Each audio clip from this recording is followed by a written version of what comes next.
minhas irmãs, meus irmãos,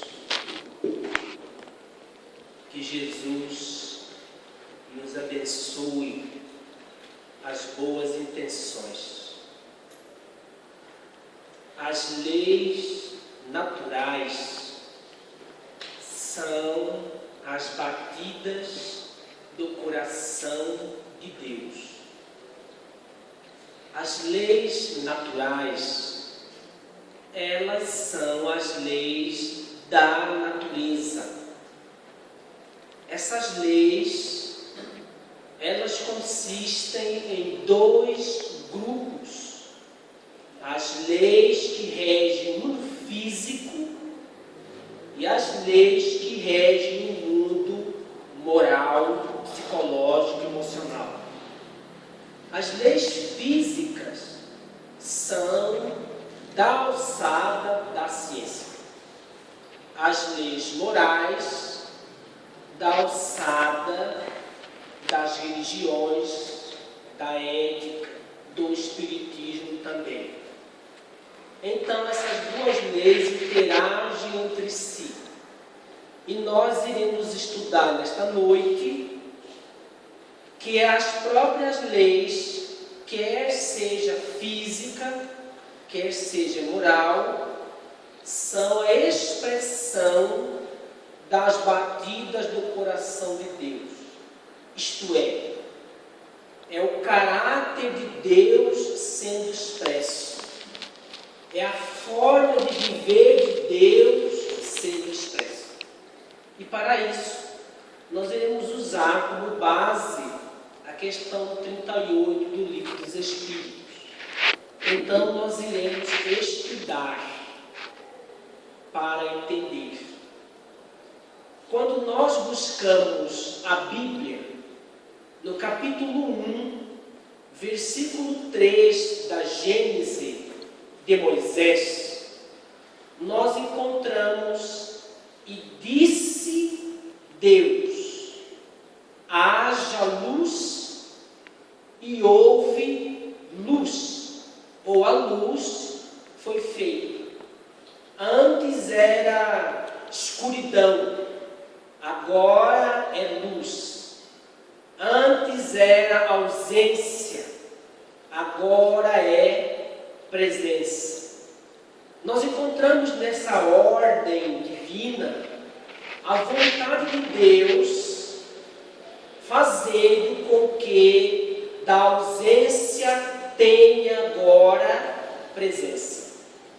Então é uma vontade onipotente que expressa através dessa sentença: haja luz, e a luz foi feita. Na questão 38 do Livro dos Espíritos, nós vamos encontrar uma pergunta muito interessante de Rivaio: como Deus criou o universo? É uma pergunta ousada, uma pergunta de grandes aventureiros da lógica. E os espíritos nobres poderiam estar agora imaginando como poderia responder esta pergunta para a humanidade, de uma forma que a humanidade pudesse ter acesso um pouco mais nesta informação. A pergunta não é quando Deus fez o universo, e nem com quem fez o universo, já que fora Ele. É como Ele fez, a maneira pela qual Ele fez, o jeito que Ele fez, o modo que Ele fez. E os espíritos nobres respondem: para me servir de uma expressão corrente, direi pela sua vontade.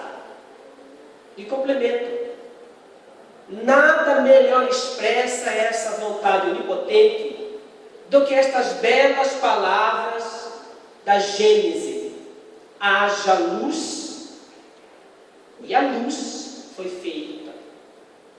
Parece que os nobres imortais resolveram lembrar a Allan Kardec e a humanidade da resposta dada na Bíblia, no referido versículo 3 do capítulo 1 da Gênese mosaica, fazendo com que cada um de nós pudéssemos retomar as reflexões para entender o que é que significa haja luz e a luz foi feita.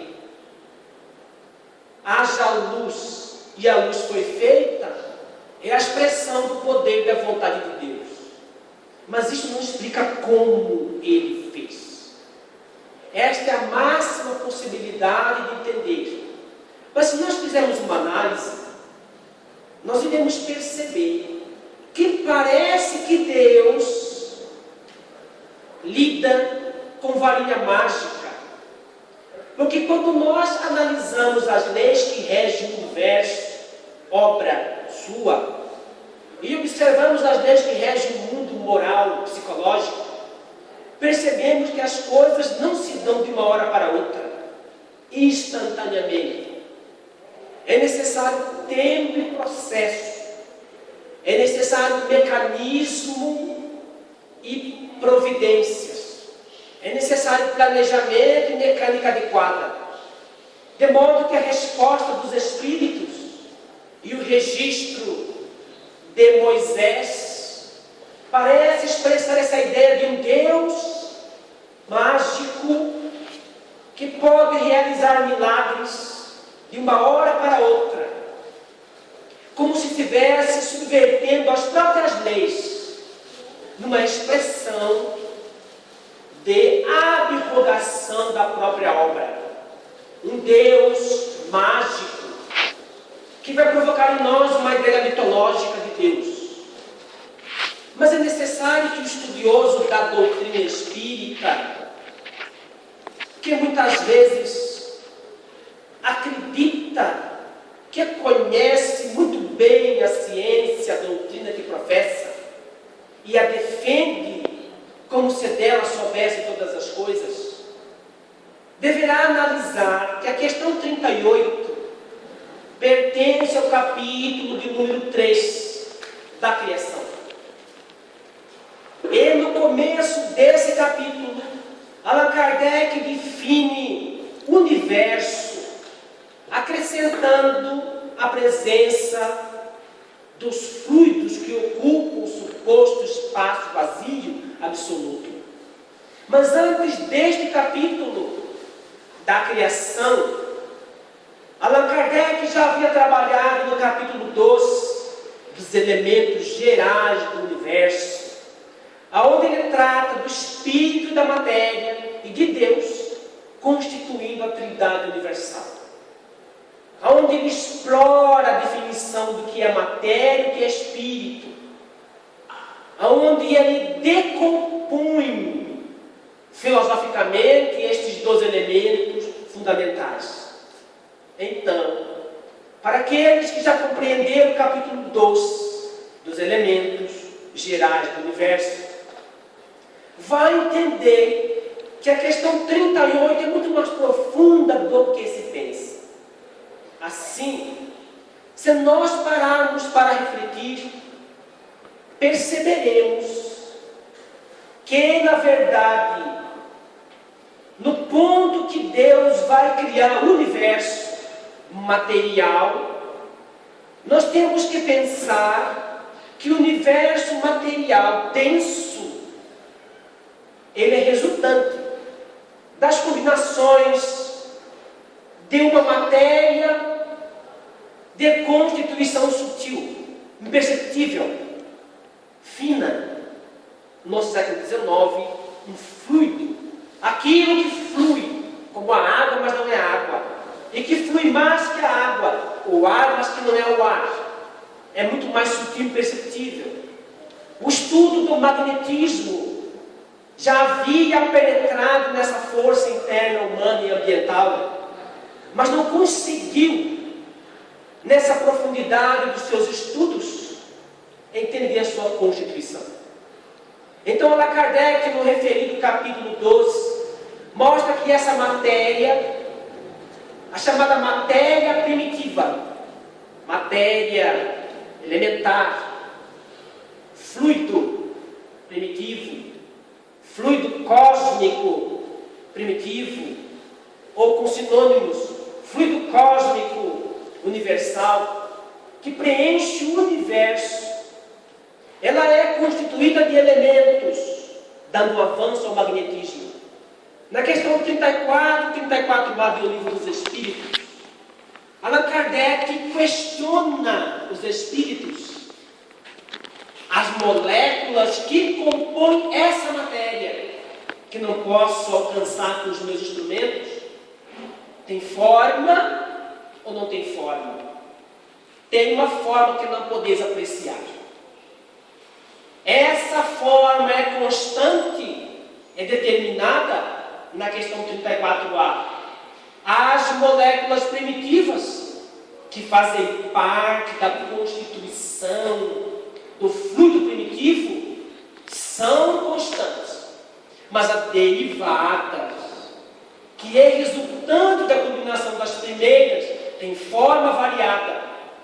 E procede o codificador, o hidrogênio, o carbono, o enxofre, e os átomos da tabela periódica de Dimitri, eles não são considerados corpos simples, derivam da agregação, da união de elementos muito mais simples, chamados átomos primitivos ou moléculas primitivas. Então, o fluido universal, na sua primitividade, é formado de elementos. Mas essa matéria é o responsável pela formação do fluido universal modificado em cada planeta como no nosso. Esse fluido ambiental, derivado daquele, é que é o celeiro para a constituição do corpo espiritual, referido por Paulo no capítulo 1 da primeira epístola aos Coríntios, no capítulo 15 da primeira epístola aos Coríntios, e também chamado por Allan Kardec de perispírito, o psicossoma para Emmanuel, corpo espiritual para André Luiz, e outros tantos nomes variados para a mesma coisa.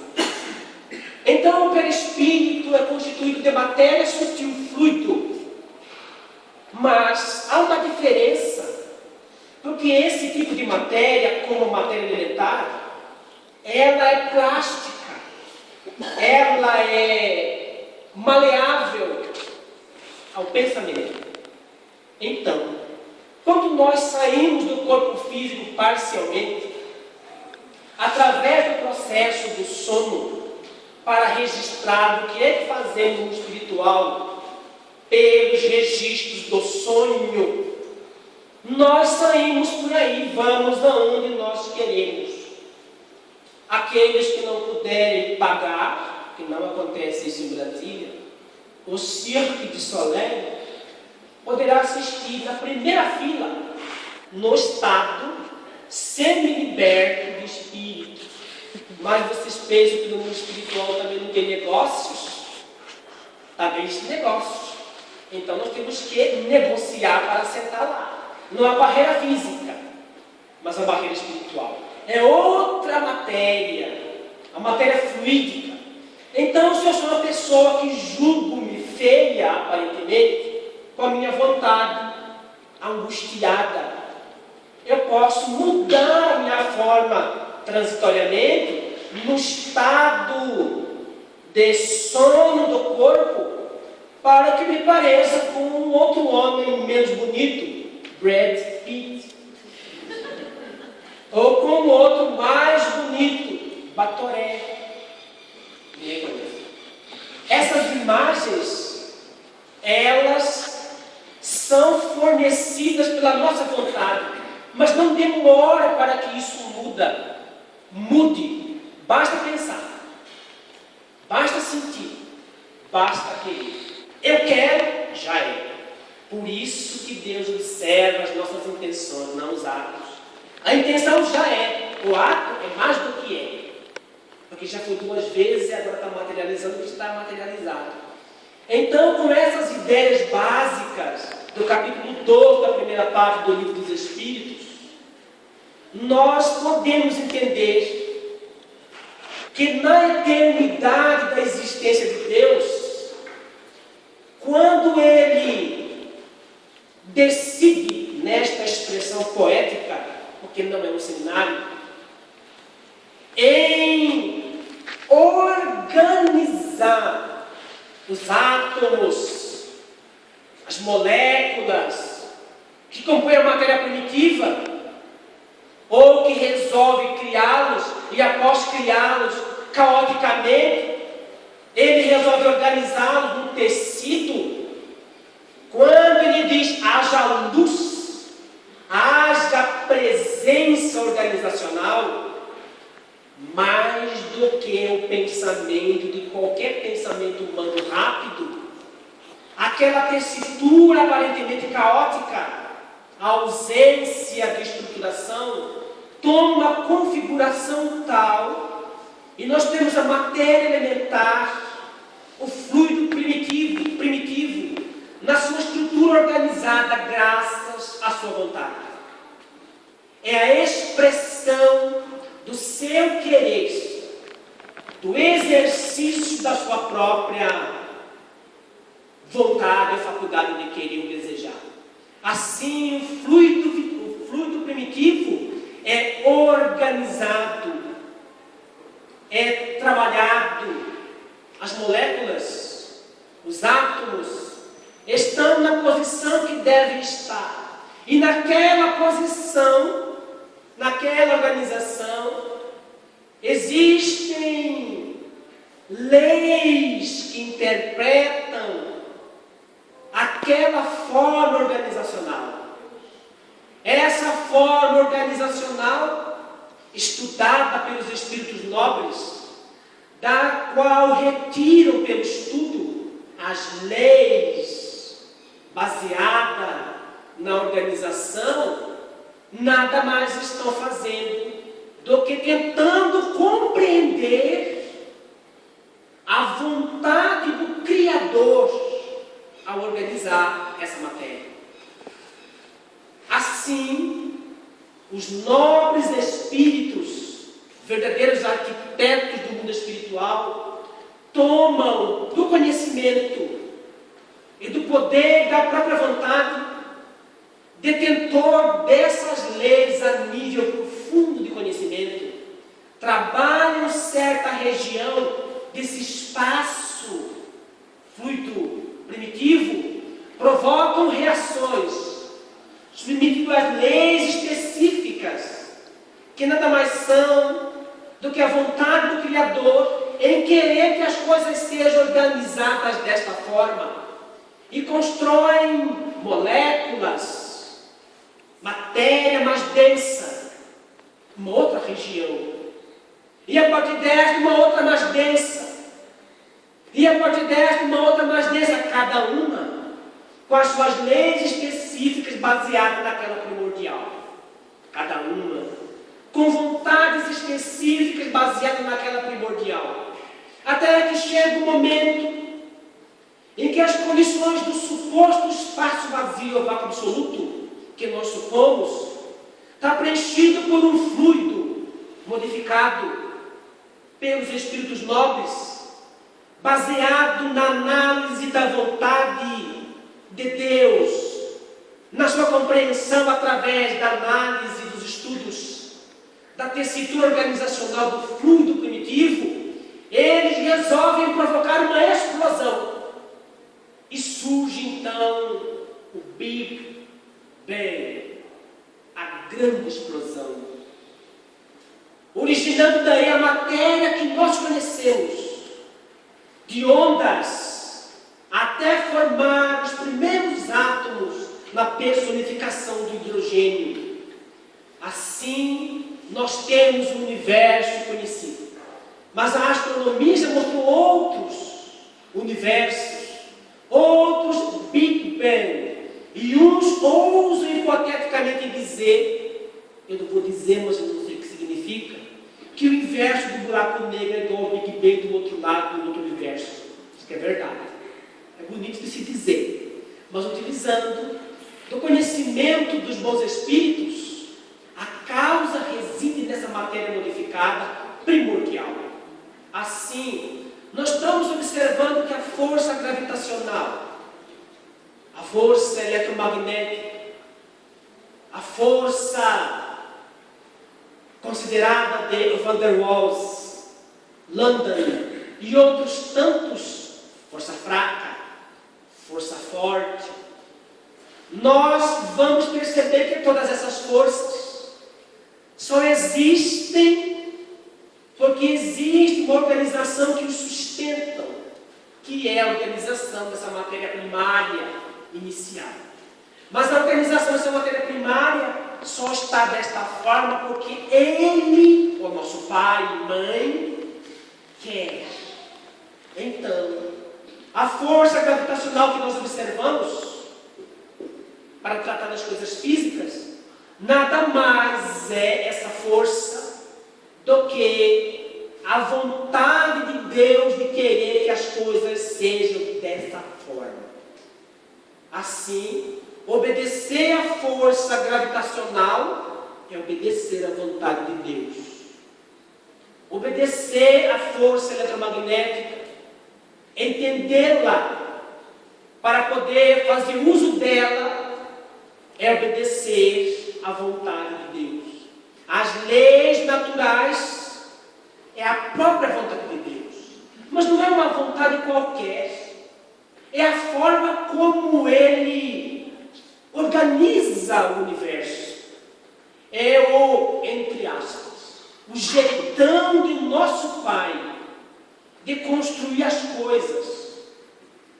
É o caráter que Ele coloca. E muitas pessoas dizem que as leis naturais são automáticas. Que se um dia Deus morrer, como já existe o automatismo das leis, então não teria necessário a existência de Deus. E elas ficam agitadas nesse aprisionamento lógico-filosófico, sem saída, e esquecem de que na verdade não é o automatismo seguro das leis, é a vontade inconstante do Criador em manter dessa forma.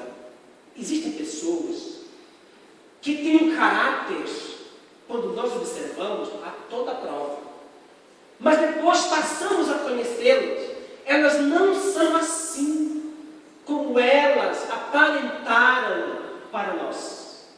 Então, ora, a pessoa é de um jeito em casa, no centro espírita de outro jeito, quando a namorada é fofinha no começo, depois vira lobisomem, vai mudando o caráter, e a pessoa não sabe quem que a pessoa é, porque existe João em casa, João no trabalho, João namorando, João na praia, João na casa espírita. Quem é João? É um inconstante. Não sabemos quem é. Deus não. Tem caráter firme. Se jogar uma pedra para cima de 10 quilos e se ficar esperando, vai quebrar a cabeça.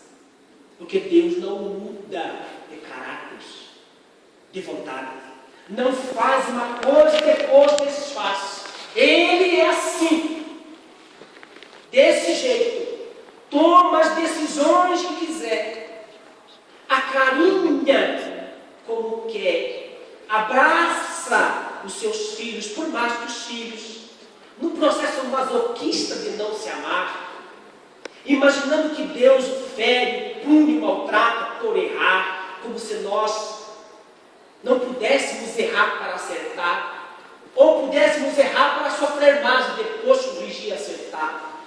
Mas Ele nos ama e nós pedimos para que Ele nos faça um milagre. Milagre de passar no concurso. Milagre de ter um carro. O milagre de casar com alguém bonito, inteligente, espírita, médium e caridoso, para ficar fácil. Ele vai tentar ajudar, mas Ele não vai mudar o seu caráter. O caráter não vai mudar. Eu posso ajudar muita gente, mas no meu caráter eu não faço para você. Ajudo, não faço. Mas eu estou desesperado, vai morrer assim, mas não faço.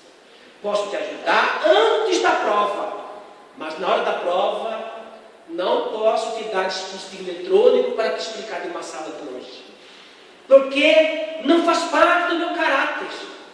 Assim, toda vez que nós estivermos andando chumbados no solo, é porque Deus quer. Toda vez que nós observamos a primavera, é porque é da natureza dele expressar a beleza interna dele na organização do universo. Assim, as leis de Deus, físicas, é a ressonância do seu jeito de viver, do seu jeito de agir. Mesma coisa com as leis morais.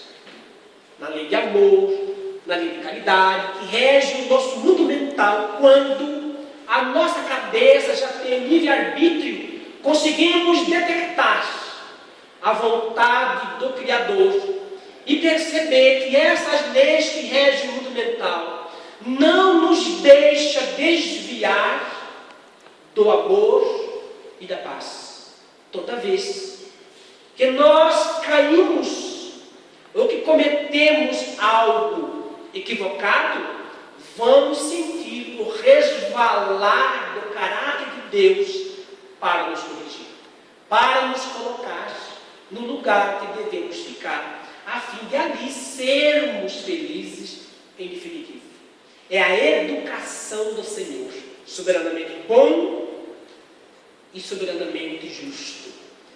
Dessa forma, todas as vezes que nós observamos as leis físicas e as leis morais, e nós buscamos entender o que é a lei de amor, o que é a lei de justiça, o que é a lei de caridade, a lei de reprodução, a lei de liberdade, a lei de sociedade, a lei do trabalho, a lei de adoração e as leis que compõem a terceira parte do livro dos Espíritos,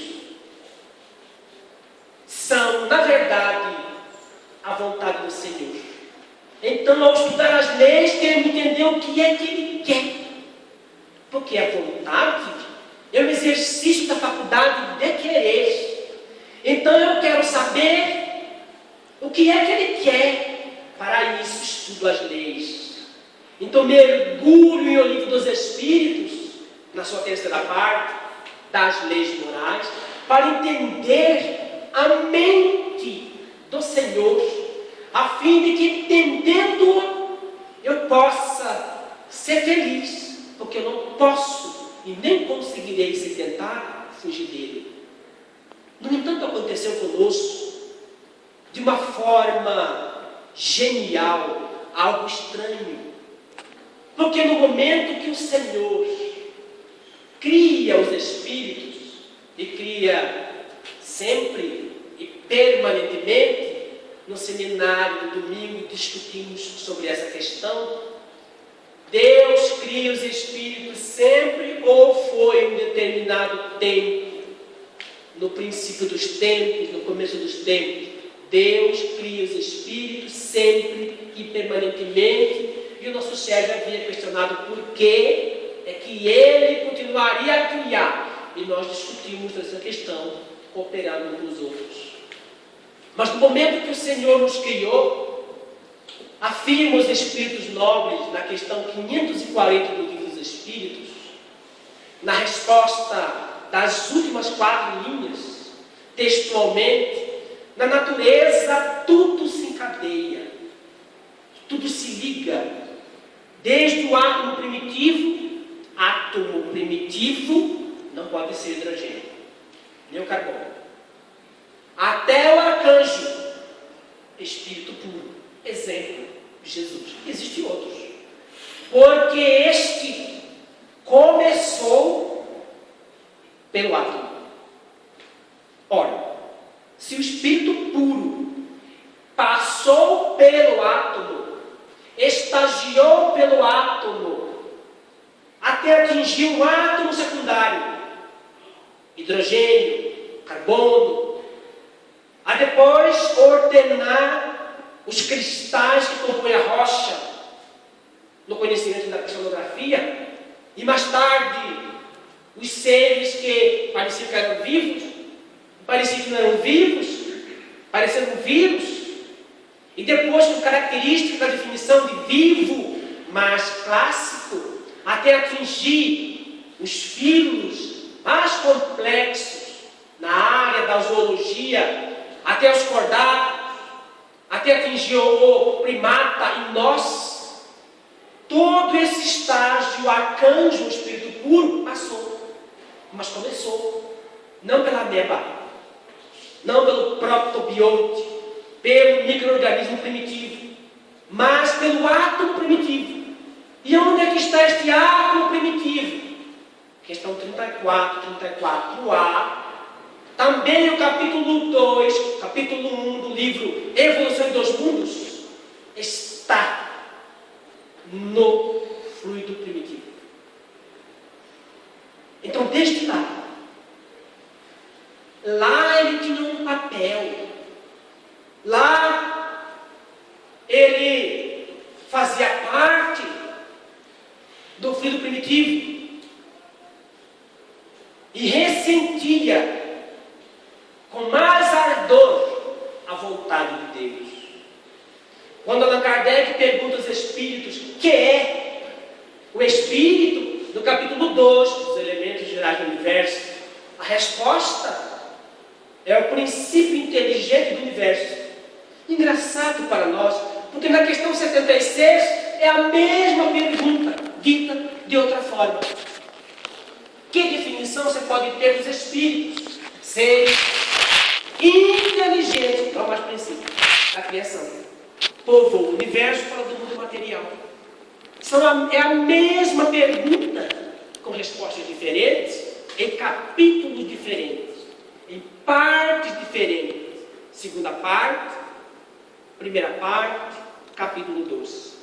Então, nesse capítulo 2, questão 23, está se tratando do espírito na sua máxima simplicidade, no estado de princípio inteligente do universo.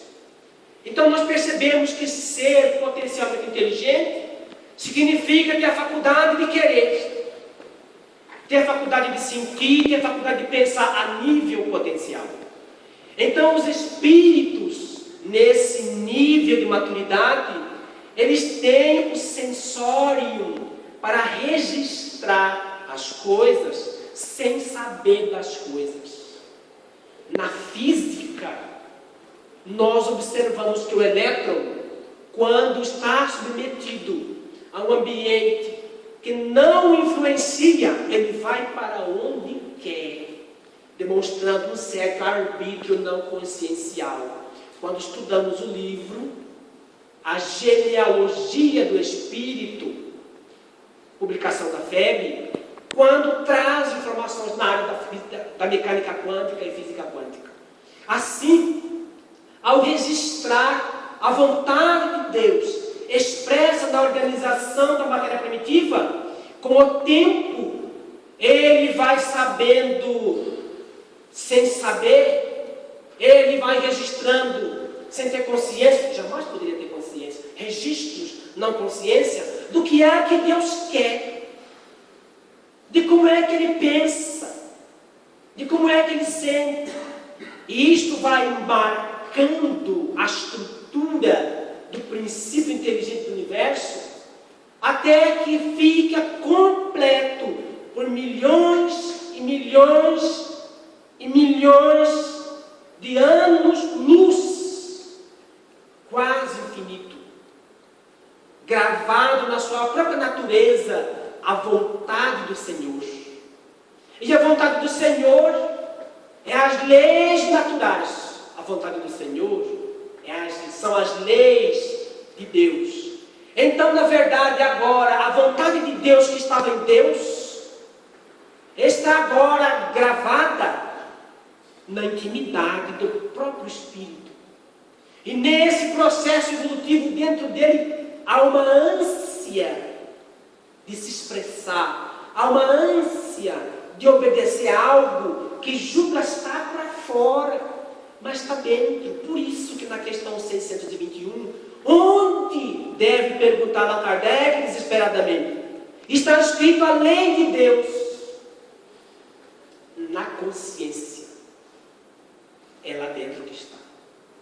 E nós ousaríamos, na inconsciência de Carl Gustav Jung, nos arquétipos primários do notável Jung, para mostrar essa ancestralidade.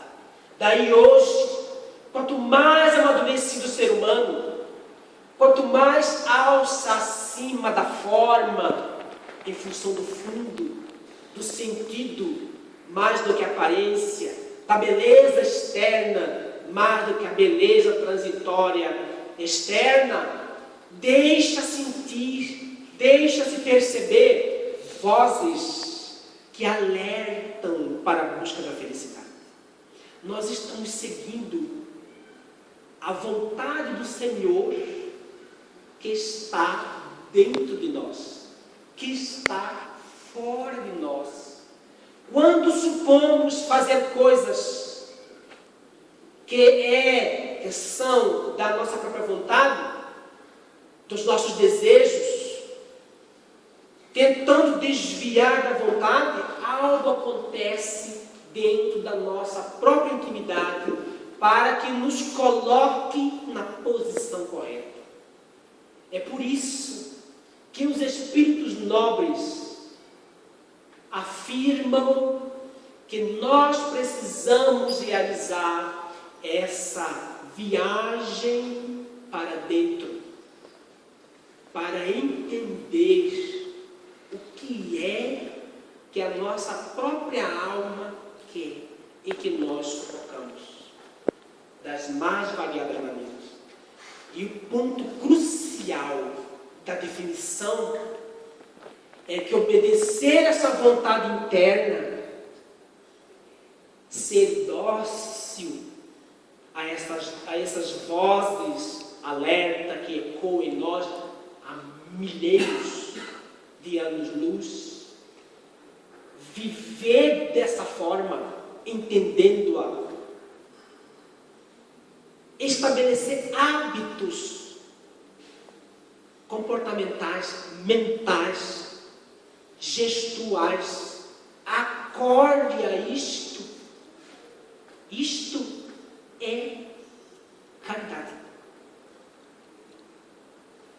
Caridade não é um horário marcado para ser feito, nem um local marcado para realizar. Agora, no próximo domingo, vou fazer caridade. Não entendeu questão 38, que desencadeia toda essa discussão. Caridade é uma forma de vida que nós optamos por viver. É o jeito de olhar, é o jeito de falar, de se comportar. Isto é caridade. Mas o que é caridade? Benevolência para com todos. Só se faz isso no estudo que nós fizemos se a pessoa é humilde. Só é indulgente, só perdoa se desenvolve piedade e altruísmo, que discutimos numa palestra anterior. Então, ser caridoso é desenvolver a piedade para ser altruísta. E no estado de altruísta, colocar-se no lugar do outro, já está nas fronteiras da humildade. Assim, meus irmãos, fora da caridade, não há salvação. Fora desse jeitão de viver, não há felicidade. Não há paz. Não há sossego. Não há sorriso desalgemado de problemáticas e corrupção. Fora desse jeito de viver que é obediência a essas vozes, que é a vontade de Deus, que são as leis de Deus em nós, não tem como educar com clareza os nossos filhos. Fecharemos nossos olhos carnais, carregando intensa ansiedade. Fazemos tanta caridade de hora marcada, mas nós não somos a caridade. Fazemos o bem, mas não somos bons. Aconselhamos a pessoa a sair da depressão com apliques metodológicos do magnetismo oficial, que não é espiritismo, mas sem magnetismo não há explicação, não há espiritismo, segundo Allan Kardec, para a sua explicação. Nós fazemos isso para o outro sai da depressão, mas nós entramos na depressão. Somos evangelizadores, explicamos para as crianças, mas não conseguimos evangelizar os nossos filhos. Damos tudo o que Ele quer. Isto não é a vontade de Deus. Isto não é lei de Deus. Não damos nada a eles. Não damos afeto a eles. Isto não é caridade. Não beijamos nossos filhos. Nunca sorrimos. Não trabalhamos. Não nos intelectualizamos. Fugimos de nós. Deixamos-nos no canto, fazendo tanta coisa, estudando tanta coisa, e essa coisa não nos faz coisa nenhuma. Tomamos passes, submetemos nomes para trabalho mediúnico de desobsessão. Quando o Divaldo vem, chove. Quando Chico Xavier ainda encarnado, iríamos pedir bênçãos para sarar corpos. Para a pessoa com 75 anos, 30 pontos de safena, como se existe, sem os 2 braços, sem perna, não fala, não enxerga, ainda quer ficar vivo. Não é estranho? O medo da morte é natural, mas o medo que transforma num pavor é apego. Primeiro capítulo do livro O Céu, o segundo capítulo, e o Inferno. Pavor da morte é apego. Medo da morte é instinto de conservação. Então, essas coisas que nos tocam a alma direta, não trabalhamos.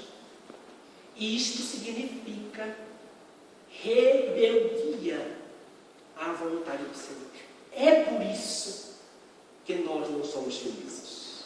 Veja, viver caridade não é ser espírito. Nós somos alma.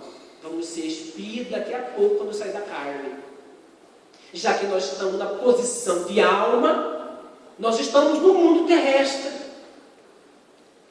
Passou o filme Les Misérables, de Victor Hugo. Vamos assistir. Apareceu outro filme, vamos assistir. Vamos nos divertir. Vamos trabalhar. Mas não ser daqui. Não apegar-se aqui. Não se apegar ao carro. Porque nós não somos daqui. E para aqueles que estão acima de 70 anos, já é hora de ser feliz. De ser caridoso. De obedecer a voz de Deus, às leis de Deus. Assim, meus irmãos, o estudo do livro dos Espíritos, profundamente, pausadamente, nos leva à clareza, à lucidez, para podermos ser felizes já. Como Deus criou o universo para me servir de uma expressão corrente dos pontos pela sua vontade. Nada melhor expressa essa vontade onipotente do que essas belas palavras da Gênesis. Haja luz, e a luz foi feita. E disse Deus, no versículo 3 do capítulo 1 de Gênesis mosaico: haja luz.